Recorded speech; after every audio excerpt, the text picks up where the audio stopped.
A lot of people have a one camera, one lens philosophy, and they do this because it keeps things nice and simple. You really have to hone in on your craft, and if you want to reframe, well, you're going to have to use your feet. There is a lot to be said about adding limitations in photography at times to really bring out the best in your own skill, as well as the actual result in the images as well. Now, I personally think I'm probably a two lens kind of guy, and I've been recently trying to go through this journey of discovery with Fujifilm lenses to work out what lenses I wanted from a prime perspective. Already on the channel, I've reviewed the 18mm 1.4 and the 33mm 1.4, and I think maybe that's the combination I'll go for, but at the same time, am I just best off splitting this down the middle, not buying two lenses, just buying the one, and does it really make that much of a compromise? So in today's video, we're going to be doing a review of the 23mm F1.4 WR-LM lens. A bit of a mouthful, but we're going to dive into it. Timestamps up on the screen now if you want to hop around this video. So then when it comes to the tech specs of this lens, what is it that we're actually buying? Now this is a lens that inside of it has 15 elements in 10 groups, which for a prime lens is a pretty impressive amount of glass. Inside the lens we have also got 9 rounded aperture blades that go all the way from f1.4 through to f16. This aperture ring on this lens also feels great. It gives you a lot of feedback and clicks in 1/3 stops. The lens is weather sealed, hence the WR in its name, and the LM in its name means that it's got a linear motor. That linear motor means we should get near silent autofocus along with some very quick and accurate focusing as well. This lens might be a little bit on the weighty side compared to what you've been used to using, so it does weigh 375 grams, which is a little bit bigger than the original. I didn't personally find it to be too much of a problem. It's still smaller than the full frame equivalents, but it's definitely on the larger side. I was using on the X-H2S that I'm recording on and the X-T5 that I had on higher at the time, and I personally thought it felt fine, but I could see why if you were like an XE kind of person, that maybe on the XE line and the smaller cameras, this lens might just be a little bit too big for your liking. So then what's this lens actually like to use? And to be honest with you, if you've watched any video on any of the other f1.4 lenses, you'll probably find that most people are saying the same. Optically, these lenses are genuinely incredible. I've been seeing on a lot of forums that people have been saying that if you're going to be shooting things like the X-T5 and the X-H2 with their 40 megapixel sensor, then you're going to need lenses that can resolve that detail. I was actually using this 23mm predominantly on the X-T5, and I found that I had absolutely no problems really doing some aggressive crops to some of the images. I also did quite a lot of this aggressive cropping in the X-T5 video just to show you guys what was possible. I personally found the lens pretty hard to flare. Now, I do think these lenses are going to be aimed at the professional photographer, and a little bit more on that later, where you're looking for optical qualities and not really what a lot of people would call character.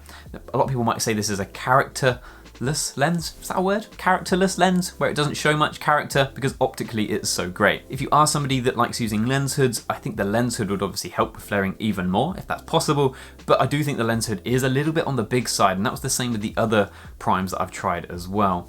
You can put the hood on the lens backwards, so it makes kind of storing it a little bit better, but I just think it makes the whole package just way too big when it's actually on the camera. When it comes to manual focusing is pretty much what I expected, but as somebody that's used to shooting a lot of Leica lenses and having that proper manual feedback and hard stops at both ends, focus by wire systems I really struggle to use. I did a little bit of it and it performed exactly like you'd expect, but my expectations weren't all that high in the first place.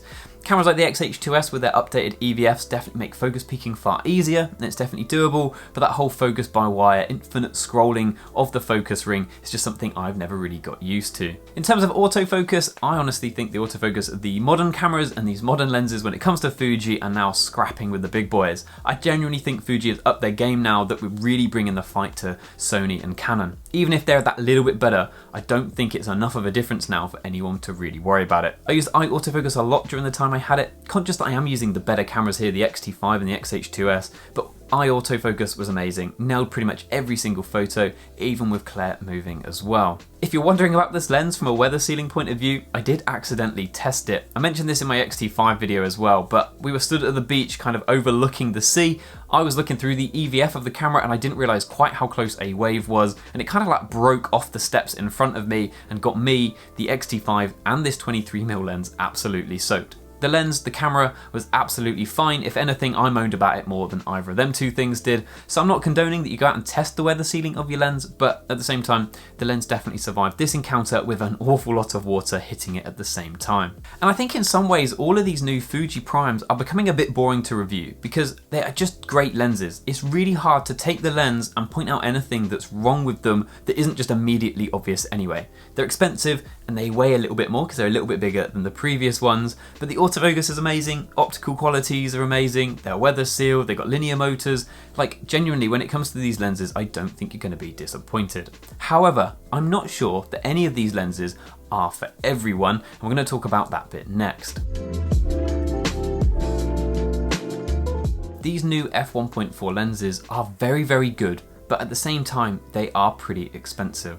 I do think from a recommendation point of view, most people, and when I say most, I probably mean 90% of people, would be more than happy with the f2 Fujicrons. Those f2 Fujicron lenses were really small, they're cheap and easy to come by, they're f2 so they're not exactly slow, and they're also weather sealed. And I personally found from an autofocus point of view, they more than stack up. You've then got these like older f1.4 lenses that offer a little bit more character, and by character, I definitely mean optical flaws, but at the same time, it definitely adds a little something to your image.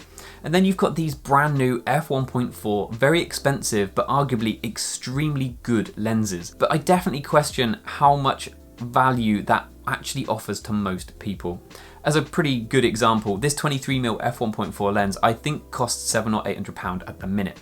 You could actually just get a full set of Fujicrons for the same money if you went used. So I do think from a recommendation point of view, I would definitely ask yourself the question of, do you actually need the f1.4? Do you actually need class leading autofocus? Because if you don't, I do think the f2s are probably the answer. Now, one of the really good things about these three lenses, the 18mm, the 23mm and the 33mm f1.4 lenses, is that there is basically no problems with any of them. The decision basically just comes down to your focal length preference. Now for me, I know what I'm going to be doing, and I'm going to be putting my money where my mouth is very shortly and buying maybe one or maybe two of these lenses. There'll be a video in the very, very near future once I've picked them up. If you guys have already bought them or are thinking about buying them, I'd be really interested to know what you think down in the comments. And if you've enjoyed this video, guys, please do not forget to like and subscribe.